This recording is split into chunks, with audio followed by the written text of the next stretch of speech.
Usiku analia, kuta zinanong'ona, kuna siri iliyofukiwa, na leo damu inadai haki.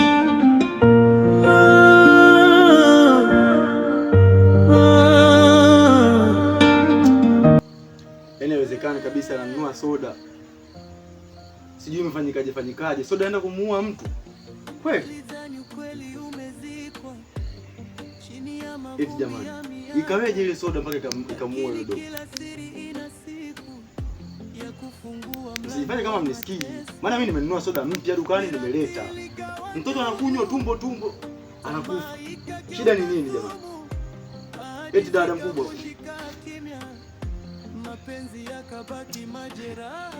Haya, majibu yatafahamika. Usigeuke haraka, kila hatua ina kivuli na kila jina lina historia. Damu ya laana, nani atalipa deni?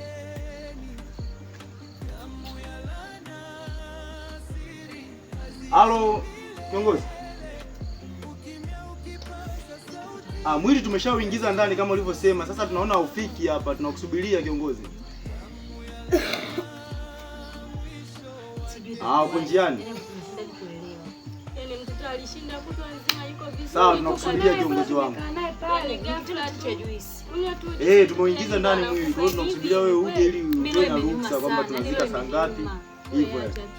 Haiwezekani mtu ghafla mtoto. Sawa kiongozi. Tumbo juice. Hapo ndani tu hapo masuala ya harusi yametishwa mara kidogo mtoto kanywa juice imemuua. Hivi kweli jamani dada?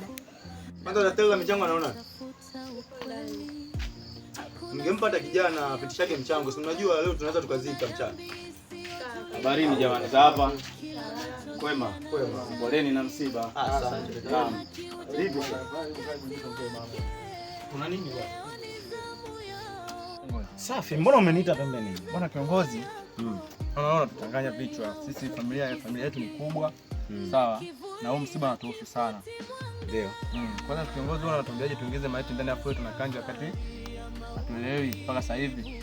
Ndugu yangu nisikilize. Bwana Jumanne, naomba unielewe sana. Nakusikia. Huu ni msiba tena wa ghafla sana. Naomba unielewe ninaposema ni ghafla. Nakusikiliza kiongozi. Kwa hiyo kwenye sheria hatuangalii ukubwa, hatuangalii familia, wala hatuangalii una hadhi gani, isipokuwa tunaangalia sheria.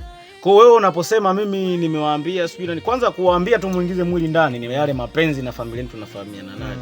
Tangu wazee wenu nafahamiana nao, na ndio maana nikaona huu mwili usidhalilike hapa nje, uingizeni ndani. Sijui unanielewa vizuri. Kwa hiyo ninapofanya mambo ya kisheria, naomba usiniingilie ndugu yangu. Naomba tuheshimiane katika hilo. Hili ni jambo la kisheria.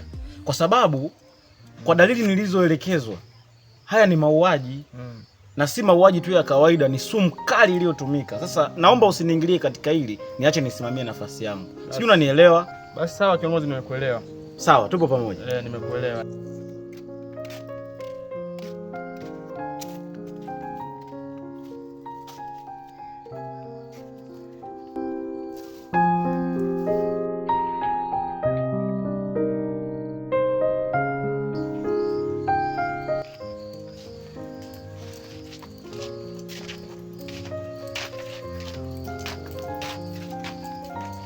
Zamida jamani.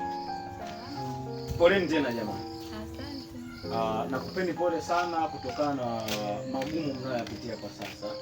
Kwa sababu kuondokewa kwa ghafla si jambo la kawaida. Mungu awapeni nguvu. Lakini huu msiba unanitia wasiwasi mimi kama kiongozi. Kama kiongozi siwezi kukubali kulifumbia macho hili jambo. Nimewaruhusuni tu muingize mwili ndani, lakini inaonekana katika familia hapa kuna jambo sio la kawaida. Kwa kuwa muda mrefu mlikuwepo hapa nje, naombeni sasa hivi ingieni ndani ili taratibu nyingine tutakapokuwa tunawahitaji tutakuojini, tutakapokuwa tunahitaji mazungumzo basi nitawahitaji tuwatoa nje. Naombeni ingieni ndani sasa. Sawa. Sasa hivi naombeni muingie, taratibu nyingine zitaendelea taratibu.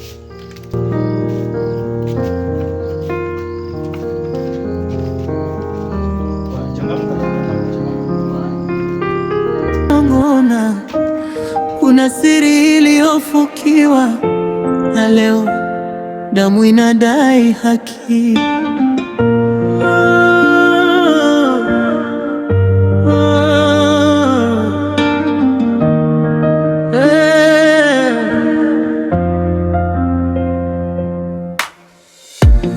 Walidhani ukweli umezikwa chini ya mavumbi ya miaka, lakini kila siri ina siku ya kufungua mlango wa mateso.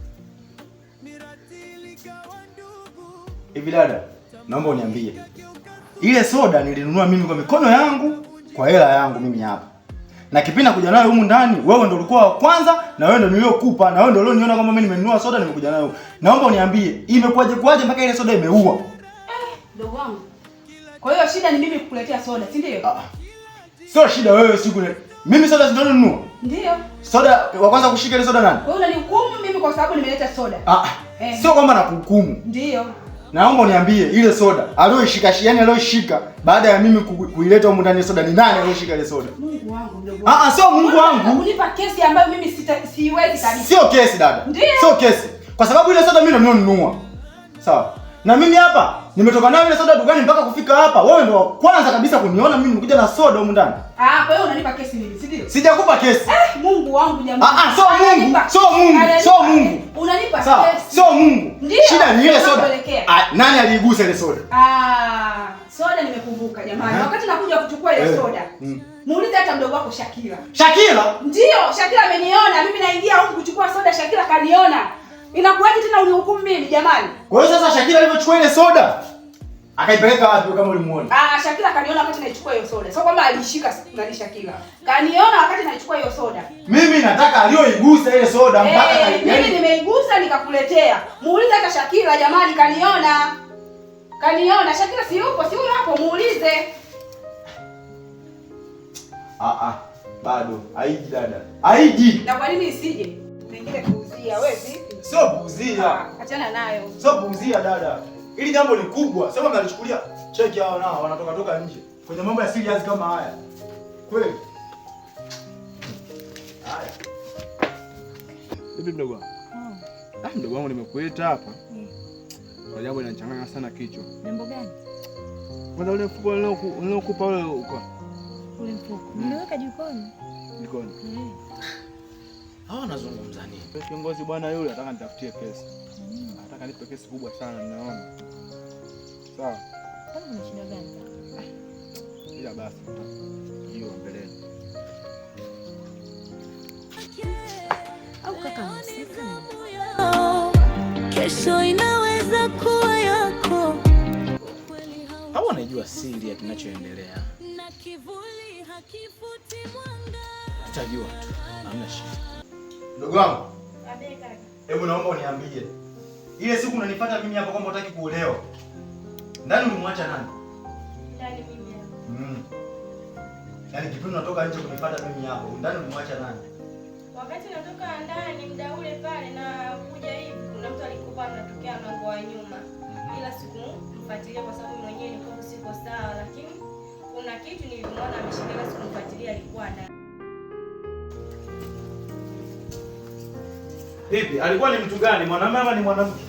Nilimwona mtu ila sikumfuatilia ni nani. Ila ninachokumbuka mimi nilimwona alishika kifuko. Mfuko? Kwa hiyo hukumjua kabisa usoni, hata jinsia. Kwa sababu mwenyewe nilichanganyikiwa mawazo yangu na ile ndoa hivyo tu kaka mimi sikumuona. Hata kumjua kama mwanamke au mwanaume? Sijamjua, yaani nakumbuka tu niliona ameshika tu kifuko basi hivyo tu. Kesi shakuwa ngumu. Sawa.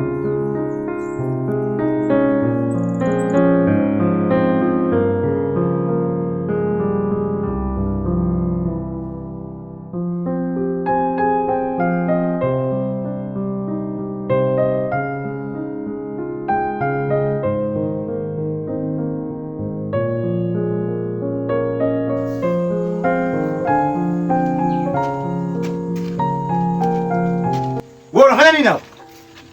Nilikuwa nanika mpunga. Mpunga humu ndani? Kaka nilikuwa nanika kuni, naweka kuni vizuri. Naweka kuni vizuri hapa nilikuwa napanga. Na ule mfuko nini? Hamna kaka mimi sihusiki. Uhusiki na nini huu mfuko? Hamna nilikuwa naweka kuni kaka.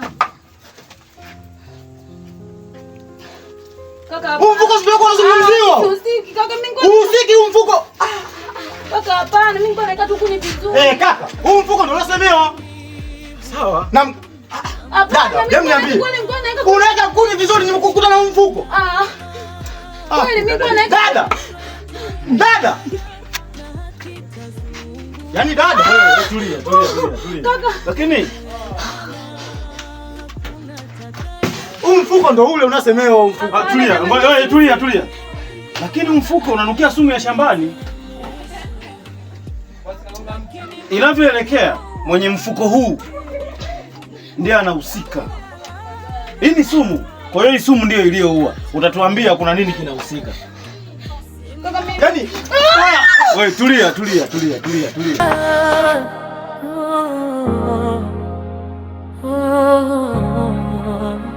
Usiku analia, kuta zinanong'ona, kuna siri iliyofukiwa na leo damu inadai haki.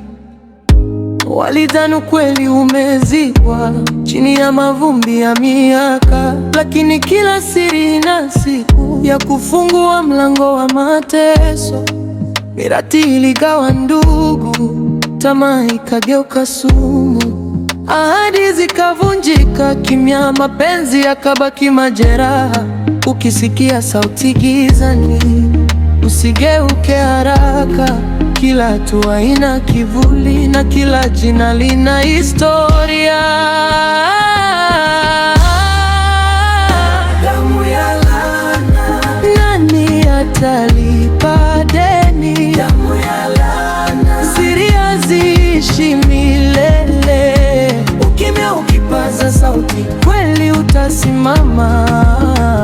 Damu ya laana, mwisho wa